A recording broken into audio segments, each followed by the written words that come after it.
Are you ready to make liquids groove? Let's dive into the mesmerizing world of non-Newtonian fluids.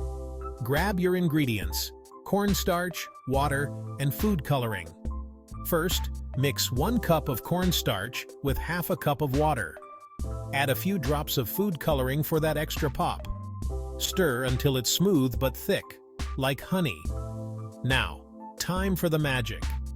Place the speaker face up and cover it with plastic wrap to keep things clean. Pour your fluid onto the plastic wrap. Crank up the volume and watch. When the bass hits, the fluid starts to jump and groove. It's like a mini rave right in your home. Why does this happen? Non-Newtonian fluids change their viscosity under stress. Science is seriously cool, right? Try experimenting with different beats and see how the fluid reacts.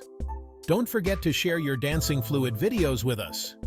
Hit that like button if you enjoyed this science dance-off.